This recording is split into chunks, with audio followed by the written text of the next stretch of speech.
Daniil Medvedev, if you've listened to this podcast, you know how much I love this guy. I look past all of his petulance. He has like a hall pass on behavior, and I don't know why. I'm not going to try to explain it. I just love it. Maybe it's because he normally sees it in a rational way later. Maybe it's because without being able to bully anyone off the baseline, he has created a Hall of Fame career, number one in the world, US Open champion, multiple other major finals. This year, he started taking losses with ugly score lines. Two players like a Sinner. He started off, I think, 6-1 against Sinner. Sinner has completely reversed it. The last couple times they've played, it's like Sinner now misses as little as Medvedev, but he also hits it harder than anyone on tour. So if you're Medvedev, you're basically looking forward to next year saying, how can I sneak out those wins? How can I get more days like I had when I beat Sinner in the quarters of Wimbledon, right? How do I use my game, which isn't a come in, walk to the middle of the ring and start throwing uppercuts. It's jab, move, jab, move, jab, move. To play the type of game that Medvedev plays is a laborious mental mountain that he has so far done, unbelievably well. There's no one who saw this guy hitting at 14 who was like, this guy's going to be number one in the world. He is an absolute maximizer, tennis IQ through the roof. The question moving forward is, can he put in the mental effort that it takes to play the way that he plays, which is, by the way, the most effective version of himself. He's not someone that's going to walk in, people are like, play inside the court. Shut up. The stroke production isn't built that way. That's not how he's built the most effective version of himself. It's not as easy as just stepping in. He's not the guy that's going to step inside and just knock the cover off of a forehand. Some people just, it'd be like, they say step inside the court like it's telling someone who's like Muggsy Bogues, you should just dunk or post someone up. Like it doesn't make, Thanks for the tip. It doesn't make any, yeah, exactly. Like, no shit. Love Daniil Medvedev. And I feel like the space between him, Alcaraz, Sinner maybe grew a little bit this year. And the guy's still top 5 in the world. Like, he is an all-timer. He's fantastic. Yeah, if you could get ranking points for quotable lines and for perspective and for times the guy makes fans smile, he'd be higher than 5. The flip side is, I think when he was winning, when he beat Novak and was winning the U.S. Open, and when he was getting to finals in Australia, we didn't talk enough about his serve. I think one thing we haven't talked about now is the drop-off of his serve. I mean, look at his serve stats, and 2024 was a rough year for him, and I think that has gotten him to so much trouble in a way that, the court positioning is obvious to anyone who watches, and there are rallies where you can't even see him. He's so far behind the camera. But the serve, I think, is a really sort of problematic element to his game. On the other hand, that can be fixed pretty easily. Again, love having him in the cast. A bit of a step back year for him, but this guy, especially on hard courts, is a threat to win every major he enters. And we'll see if look at the serve though, and see if that doesn't improve next year. Yeah, you're right. Percentage is down, ace is down across the board. You're right. Curious to see if that's a technical adjustment or something else. And again, a step back year, keywords. A step back year against their own shadow. A dream year for 99% of the players on tour. Someone who took a massive leap forward from a rankings perspective, from a results perspective in majors was Taylor Fritz. Right. Never been past the quarters before this year. Made a run at Wimbledon. Won tournaments. And obviously the biggest result of the year was making the finals of the U.S. Open. First male man to be in a U.S. Open final since 2009. Hearing that chatter and then delivering in New York, unbelievable effort. The guy's a worker. He is a tour rat, and I say that in the best possible way. The guy never wants to take weeks off. He just wants to play tennis. He's there every week. He puts the work in. He thinks, I just like it because he expects to be in that U.S. Open final. The way that he talks about where he wants to be, he doesn't shy away from it. He goes in there and he punches every time. The question is, and I remember doing World Tour finals when he lost to Sinner for the second time, is what can he do to change tactics against a Jannik Sinner? He is not someone, no one is, that can create the drop shots and the slices of an Alcaraz or the speed. Taylor's never going to be the best mover in the world. He has improved drastically, getting in and out of the corners and actually playing D when he needs to. He's not a pericard server where he has a great serve, but the second serve against Sinner is going to be dealt with. So his issue isn't improvement if he's improving, how he's improving. Across the board, he's improved in every single area of his game. Credit to Mike Russell, Paul Annacone, and Taylor for doing that work. The question is now matchups. Can I either avoid them to try to win a major, or how do I adjust specifically against Jannik Sinner, because I think that's the worst matchup for Taylor Fritz?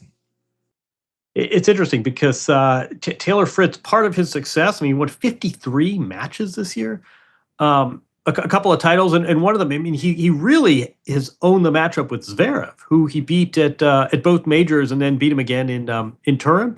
The other guy who's ranked number one, he's had a much harder time with, and that is solving that Sinner dilemma, who beat him multiple times, including not just the Turin final, but of course the U.S. Open final as well. I mean, I think there's so much to admire here. I mean, one thing that's always struck me is just the chasm, the difference between sort of the casual perception of Taylor Fritz as, the good-looking guy from California with the social media girlfriend who eats Chipotle, and then the tennis version is this guy gets outworked and outstudied by no one. I mean, I think you used the word gym rat. I mean, that's a great. That's a sort of a great shorthand for him. I mean, this is someone who really lives, eats, and breathes tennis. This is still not someone, I'm not sure he's still had a really signature win in his career. To be a top 5 player and have come off making the finals of the previous major, and still you don't feel like he's going to come anywhere close to his ceiling at majors, really speaks well of him. And I don't know, I mean, I'm curious to hear what you say. I mean, I don't know what the answer is for how do you crack the Sinner riddle, but a lot of other riddles he nailed in 2024. Yeah, and he's by the way, just circle Wimbledon, because he's been in the quarters a couple times. I think if he could have probably one match back outside of like the Sinner of things, where it's like I could go play that match and I know I'm going to win it the next time I play it, not I hope I'm going to win it, is that match against Musetti at Wimbledon. Right, Fritz is very, very, very good on grass. He's going to be a contender at Wimbledon. He would argue that his signature wins are Rafa in the finals of Indian Wells and beating Zverev in 2 majors, the number 2 player in the world in the same year at back-to-back majors. Listen, Taylor Fritz, all you can hope for is progress, and he's consistently provided that over his career. Nothing but respect for what he did and his team did this year. And then we get to the Chuckster. It's kind of weird because he's this all-world talent who won 2 majors to bring his tally up to 4 by the time he's 21, along with 1000s and all this other stuff.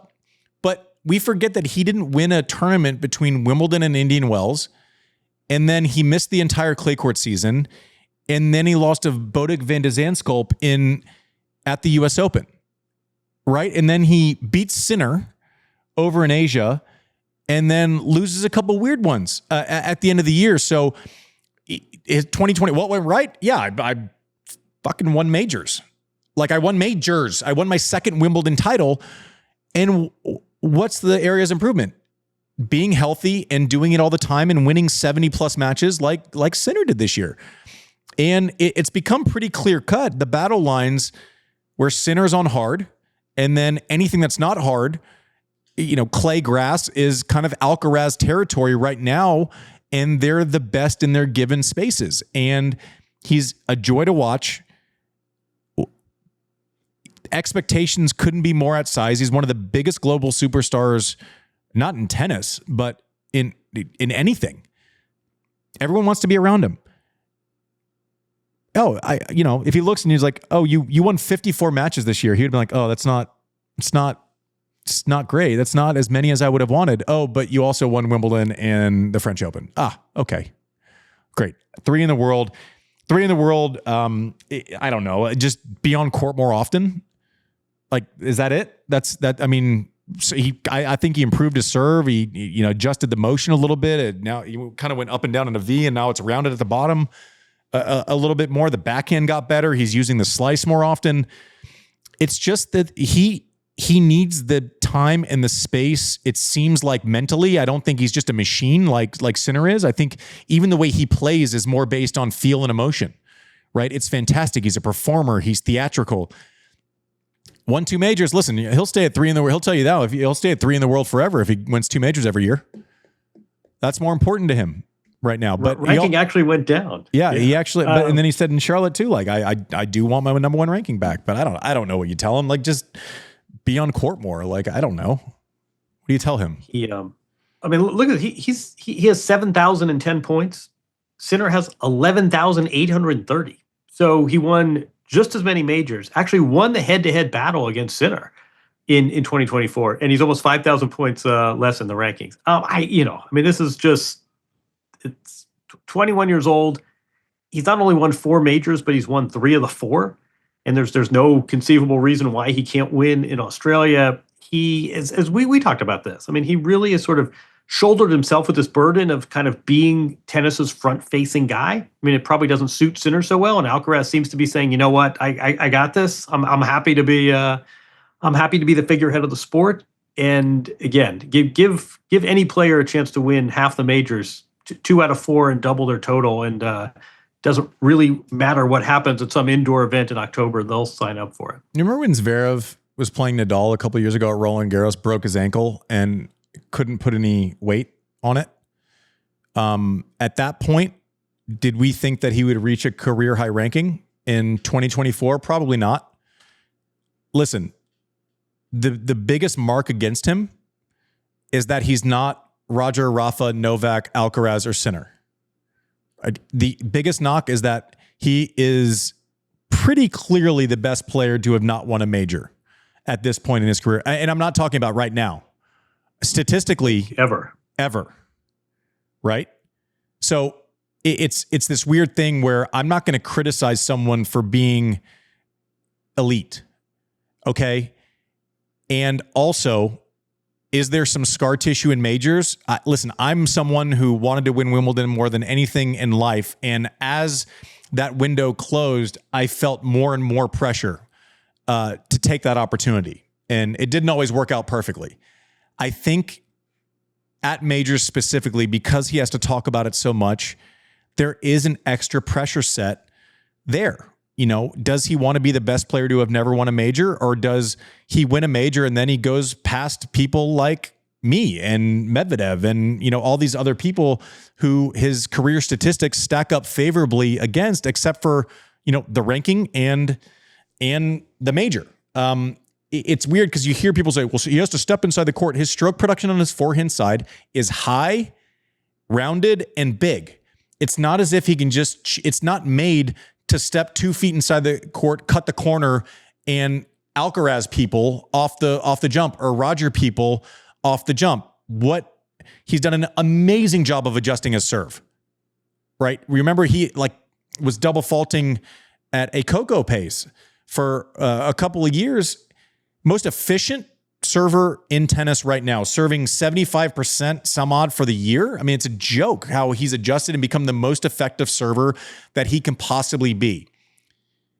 Can he take the ball a little earlier on second serve returns? Can he serve and volley a bit? Those little things might matter, right? Roland Garros this year, he was a set away from winning a major again. A set away, up 2-1, and had the momentum against Alcaraz. Didn't play badly in the last 2 sets, by the way. Alcaraz just went into video game mode. So it's just the margins. I'm not going to criticize someone and pretend like they haven't accomplished a lot because they haven't accomplished the thing. That's well put. And I don't know, did you catch that moment when he had the dispute in Asia with the chair?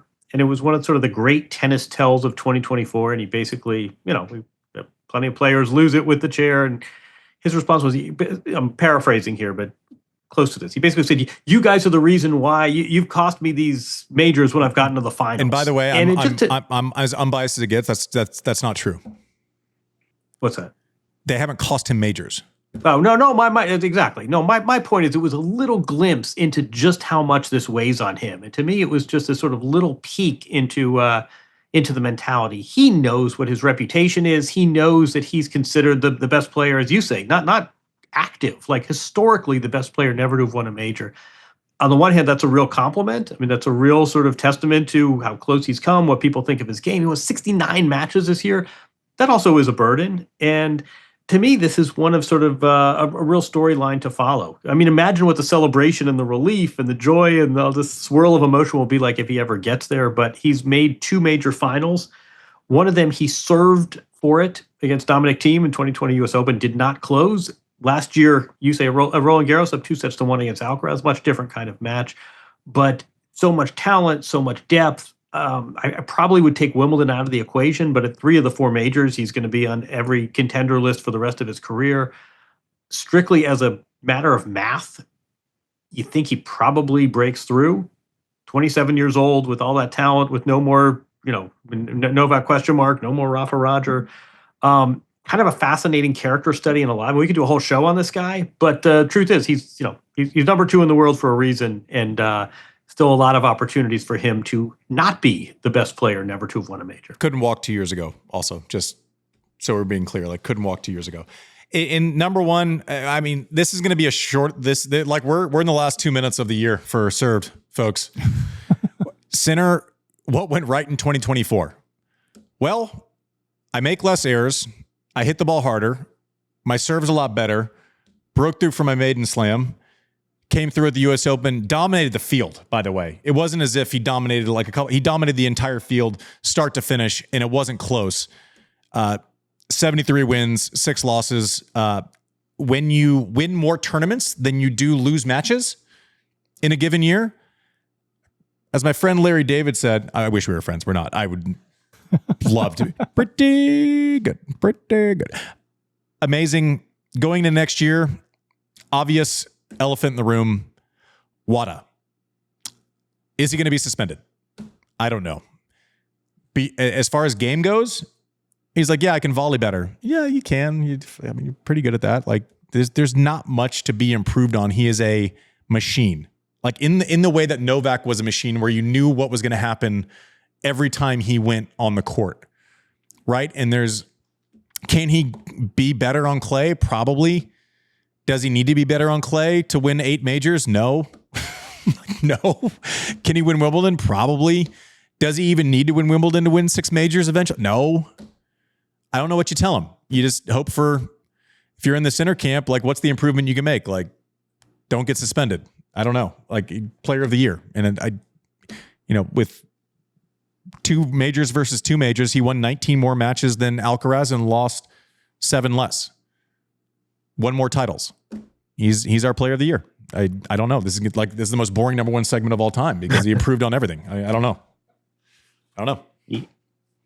It edited out the errors, 2023 to 2024. Also edited out the doubts, the hesitations. I mean, sometimes there was a passiveness that seeped into his game. There was none of that this year. And I mean, it's a pity we're talking about this, but I think we'd probably be negligent if we didn't. That we're all waiting to see how this appeal goes. I mean, again, the first weekend of the U.S. Open, he has this press conference and basically says with great sort of clarity and conviction what happened. And with that cloud hanging over his head, he then won 7 matches in a row to win his second major of the year. I mean, this is one of the great tennis seasons in the history of the sport, really. And we'll see how he plays in 2025, and we'll see how this appeal pans out. Yep. Mike, what else you got, man? We're closing in. We're closing in. It's a wrap. Can you believe we started this podcast this year? I know. January 30th. Yeah. It's kind of nuts. Crazy. And here we are. Look at us. What else you got? Anything? Last show we kind of talked about the sleepers in the WTA, but it seems like in the ATP, there's a few more characters, cast of characters. Who do you think 2025 is going to have a huge impact? Yeah, I'll fire quickly. Ben Shelton, on the job training, finished lower this year than he did the year before, but I think he's a better player at Mass. I think getting stuck between hyper aggression and being able to actually rely on his wheels, crazy athlete. He's gonna end this next year close to the top 10. Sebastian Korda always looks like a top 10 player on the eye test. It's just a matter of health. He is such a clean ball striker. Reminds me a lot of Thomas Burdick with the way that he's able to produce. JW, your guy Pechi Pericard. Let's go prediction special. 31 right now. Where does he end next year? Number 1. I would say, how about he takes 10 points off, 21. There's still a lot of edges that need to be sanded there. This is this tennis Wembanyama, I keep calling him. But no, I mean, the serve is like nothing you've ever seen. This is going to be a climb. I think he'll be top 25 this time. I'm going to calm down otherwise. Someone who I want everyone to watch for, you always get asked who's going to break out next year. Someone who, it would surprise me zero if they ended up in the top 10, and he doesn't get mentioned in the top 10 enough. Was on a great run in Madrid this year, can play huge, has a big serve, has a strong body, got hurt in Madrid, kind of detoured his season a lot, but can beat really good players and has enough weapons. Yuri Lehechka. Watch him for next year. Complete game, can come forward, big, strong body. Feels like there's a bit of a belief system. If you look at him, I think Thomas Mahat is someone who could be entering the top 10 next year, currently sitting at 25. Curious to see if our guy Berrettini, #Cincinnati show, comeback player of the year. Comeback, but 34 in the world. He's proven he can get back. Now, is he a top 15 guy? Is he a top 10 guy? Can he make the semis of majors? Circle Wimbledon for him, because he has been screwed at Wimbledon since he made the final. He's won Queens twice, had to pull out because he got COVID like 3 days before the event. One time this year played Sinner, I think first round or second. Was it first round or second? First round. I was in Italy watching that. It's like the entire country stopped. He is a great grass court player. Circle Wimbledon, circle Berrettini. Surprises nobody if he makes the last four of that event.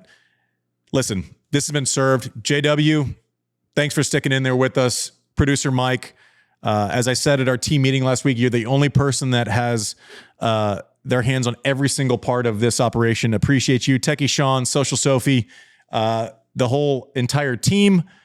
It's been a fun year. It's been awesome. I think we should do it again. Yep. Happy New Year, everybody. Cheers. Happy holidays. Happy New Year. And we will see you on the other side in 2025. Thank you, most importantly, to our listeners, our viewers. This has been a blast for us this year.